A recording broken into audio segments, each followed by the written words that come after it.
하나님의 은혜가 여러분들 가운데 함께 하시기를 주님의 이름으로 축원합니다. 우리가 신명기를 읽으려고 하는데요. 신명기는 이제 모세오경, 창세기, 출애굽기, 레위기, 민수기, 신명기, 그래서 5번째 책인데요.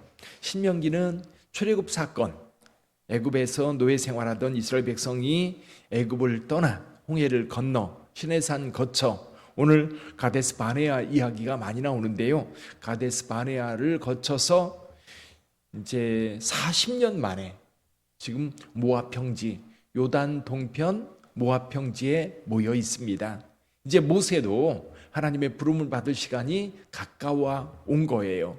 그래서 마지막으로 지금까지 썼던 일, 그리고 이제는 가나안 땅에 들어가서 어떻게 살 거냐라는 겁니다. 신명기는 새롭게 주시는 하나님의 계명이에요. 그래서 신명기는 모세의 3편의 설교로 되어 있어요. 3편의 설교로 되어 있고, 초점은 뭐냐면 요단강 건너서 가나안 땅에 들어갔을 때 그 가나안 땅에서 어떻게 살 거냐라는 거예요. 그러면 신명기 말씀은 사실 하나님의 백성들이 어떻게 살 거냐라고 하는 율법이거든요. 그래서 그 말씀을 우리가 잘 알고 그 말씀을 따라 살아가야 되는 거죠. 우선 이제 지금 출애굽하는 여정 가운데 이스라엘 백성들이 애굽을 떠나서 홍해 바다를 건넜습니다. 이스라엘 백성들에게 가장 중요한 거점이 어디였느냐면 시내산이었어요. 시내산에서 이스라엘 백성들 1년 넘게 머물면서 하나님께로부터 율법을 받았고요, 십계명도 받았고요, 거기에서 성막을 어떻게 만들지에 대해서 하나님께로부터 계시를 받았어요. 그래서 이스라엘 백성들이 이제 뱀물과 애굽에서 가지고 나왔던 모든 것을 모아서 성막을 건축합니다. 그것이 완공되었어요. 완공돼서 2년째 되던 해에 출발을 합니다. 1년이 지나고 2년째 되던 해에 출발을 해서, 출발을 할 때는 그냥 출발하지 않았지요.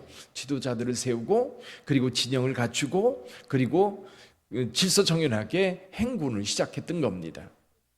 군대에서 행군을 할 때 보면 제일 앞에 이제 선발대가 출발해서 가고요. 그리고 뒤에 이제 쭉 이제 깃발을 하나씩 들고 중대, 소대 각각 깃발을 들고 그 소대원들, 중대원들, 대대원들이 쭉 행진해서 갑니다. 그와 마찬가지로 이스라엘 백성들도 하나의 하나님의 군대가 된 거예요. 그냥 오합지졸 노예들이 아니라 이제는 질서가 잡혔고 체계가 잡혀있는 12지파에, 그리고 각 집안마다 이제 질서가 딱 잡혀있는 하나님의 백성, 하나님의 군대가 되었던 거지. 그렇게 해서 40년을 거쳐 지금 모압 평지 앞에 모여 있는 겁니다. 여기에서 지금 모세가 이스라엘 백성들에게 말씀하고 있는데, 1장에서 이 모세가 그동안 40년 동안 이제 광야를 지나면서 가장 마음속에 뼈아프게 간직되어 있는 사건이 가데스 바네아 사건인 거예요. 오히려 시내산 사건보다도 이 모세에게는 너무너무 가슴 아픈 사건으로, 그리고 생각하면 생각할수록 고통스러운 사건이 이 가데스 바네아의 사건이었던 겁니다. 그래서 오늘 그 얘기가 중심을 이루고 있지요. 한번 여러분 생각해보세요. 여러분들도 아마 지금까지 살아오면서 가데스 바네아와 같은 그런 사건이 혹 있을지 모르겠어요.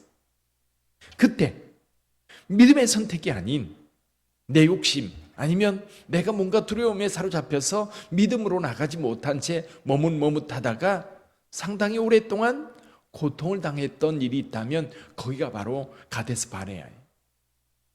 믿음의 선택을 해야 되는데 믿음의 선택을 하지 않고 그냥 우물쭈물하다가, 아니면 그건 안 돼, 분명히 하나님의 뜻이라는 것을 알면서도 선뜻 나서지 못했던, 그래서 믿음으로 행동하지 못했던, 그것 때문에 상당히 오랫동안 내가 힘든 일, 어려움을 겪었다면 아마 거기가 가데스 바네아였을 거예요. 그래서 모세는 지금 그게 가슴 아픈 거예요. 왜? 2년만 되면, 여기 시내산에서 가데스 바네아까지 열흘이었어요. 열흘 만에 도착을 했고, 가데스 바네아에서 이제 거기가 이제 하나님께서 주시고자 하는 가나안 땅의 입구예요. 이제 들어가면서 점령하면 되는 겁니다. 그런데 거기에서부터 38년이나 광야에서 방황을 했던 겁니다. 얼마나 힘들었을까? 근데 우리가 기억해야 될 것이 있어요. 지금 우리가 중요하게 여겨야 될 것이 한 가지는 지금 모세가 지도자를 세운 이야기를 합니다. 지도자를 세운 이야기. 이제 모세가 광야에 나왔을 때에 이 모세의 장인이었던 이드로가 마중 나오게 되지요. 마중 나와서 같이 환영하고 인사를 나누고 그 다음날 됐는데 모세가 사람들이 몰려와서 재판을 하는데 끝도 없이 줄 서 있는 거예요. 문제 해결하려고. 이드로가 조언을 해주죠. 그렇게 하지 말고 믿음과 또 충성된 자들, 그들을 세워서 천부장, 백부장, 50부장, 10부장으로 세워서 그들로 하여금 사소한 일을 감당하게 하고 그들이 해결하지 못하는 중요한 일만 모세에게 와서 해결하도록 해라. 그래서 여기 지금 천부장, 100부장, 50부장, 10부장을 세워서 그들과 함께 이스라엘 백성들을 이끌어왔다라는 이야기를 합니다. 여러분, 공동체가 세워지는 데는요, 반드시 뭐가 필요해요? 지도자들이 필요해요. 교회도요, 담임 목사가 있으면 장로님도 있고요, 구역장도 있고요, 기관장도 있고요, 각 부서장도 있고요, 이렇게 책임의 소재를 맡은 자들이 있어요. 그들이 그 역할을 감당하면 이 공동체가 이제 유지가 되고 그 공동체가 바른 방향으로 갈 수가 있습니다. 문제는 이 지도자들 가운데 헌신된 믿음 없는 자들이 간혹 세워지면 그들 때문에 많이 힘들어지죠. 이스라엘 백성들도 이런 지도자들, 믿음 없는 지도자들 때문에 엄청 힘들었어요. 그 가운데 하나가 이 가데스 바네아 사건이었던 겁니다. 12명을 각 지파의 대표자를 뽑았어요. 그중에 에브라임 지파에는 여호수아가, 유다 지파에는 갈렙이 있었지요. 나머지 10지파도 대표자들이 있었습니다. 그들 다 죽었어요. 하나님 앞에 진노를 받았어. 왜? 믿음 없는 말을 했거든요. 지도자면 하나님의 백성들이 하나님의 백성으로서 하나님의 말씀을 따라가는 그 길에 지도자로서 믿음으로 본을 보여야 되는데 그러지 못했던 거예요. 자, 가데스 바네아에서 믿음 없는 말을 할 때 모세가 이스라엘 백성들에게 한 말씀이 있어요. 29절부터 한번 볼까요? 29절. 믿음 없는 보고를 했던 사람들 때문에 백성들이 술렁이기 시작했어요. 불평하기 시작했고 원망하기 시작했고 두려워하기 시작했어요. 그때 모세가 29절 이렇게 말합니다. 같이 읽어봅니다. 내가 너희에게 말하기를 그들을 무서워하지 말라, 두려워하지 말라. 30절 너희보다 먼저 가시는 너희 하나님 여호와께서 애굽에서 너희를 위하여 너희 목전에서 모든 일을 행하신 것 같이 이제도 너희를 위하여 싸우실 것이며. 믿음이란 사실 아브라함의 믿음이 위대한 믿음인데 믿음이란요 과거에 있었던 사건을 보면서 오늘 그렇게 행해왔던 것들을 보고 거기에 맞는 선택을 하는 것이 오늘 우리의 믿음이에요. 아브라함의 믿음은 아무것도 없는 데서 오직 하나님만 바라봤던 믿음이라고 한다면 하나님께서는 오늘 우리에게는 그런 믿음을 요구하지 않으세요. 다행이에요. 이미 검증된 것들에 대한 확신을 받아들이는 거예요. 예수님을 따랐던 제자들, 또 하나님의 명을 따랐던 모세, 믿음으로 행했던 여호수아와 갈렙, 이런 사람들의 삶을 성경을 통해서 우리에게 보여주면 이렇게 살라는 거예요. 모델을 보여주셨어요. 지금 이스라엘 백성들은 눈으로 봤어요. 수없이 봤어요. 애굽에서 10가지 재앙이 내려질 때 홍해바다 갈라지는 모습을 봤습니다. 뿐만 아니라 광야에서 날마다 아침에 일어나면 만나가 있고 때가 되면 메추라기가 날라오고 그리고 반석에서 물이 흘러나오고 날마다 경험. 아침에 눈을 뜨면 뭐가 있어요? 구름 기둥이 그들을 기다리고 있고 밤이 어두워지면 그 구름 기둥이 빨갛게 불 기둥으로 변해서 그들을 따뜻하게 보호해주고 지금도 그 경험을 하고 있는 거예요. 가데스 바네아에서 특별히 사실은 가데스 바네아에 있을 때는 이 얼마 되지 않은 때예요. 이런 기적들을 그들의 눈앞에서 봤는데도 불구하고 지금 가나안 땅에 거기 사는 사람들이 강한 사람들이라고 그러니까 두려워서 불안해서 당연히 좋은 땅에는 거기 그 땅을 차지하려고 그 땅에 살고 있는 사람들이 많죠. 오늘날도 마찬가지 아닙니까? 장사 조금 잘 된다 그러면 사람들이 벌떼같이 몰려드는 거 아시잖아요. 동네에 어느 한 가게가 잘 된다 그러면 그 주변에 또 비슷한 가게들이 막 몰려들어요. 우리 하나님께서 어떻게 행하셨는가를 보라는 거예요. 오늘도 우리에게 그걸 요구하세요.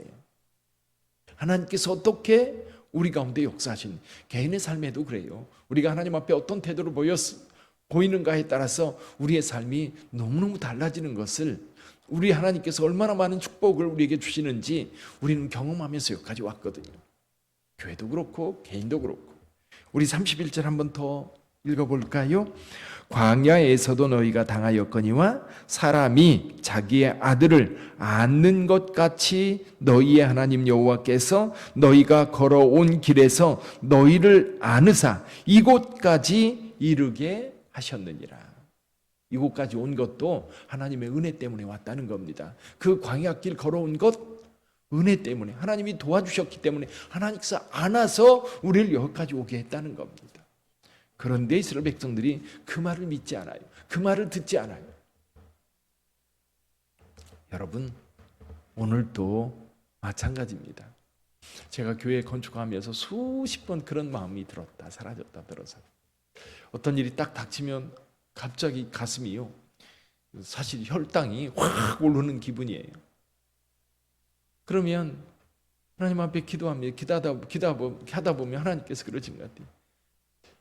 지금까지도 하나님께서 이렇게 인도하지 않았냐? 근데 왜 지금 또 불안해하고 두려워하고 또 믿음 없이 그런 태도를 보이느냐고 주님께서 말씀하세요. 그럼 또 회개해요. 그 이튿날 되면 마음이 또 쫙 풀어져요. 이 사람이요, 참 간사한 것 같아요.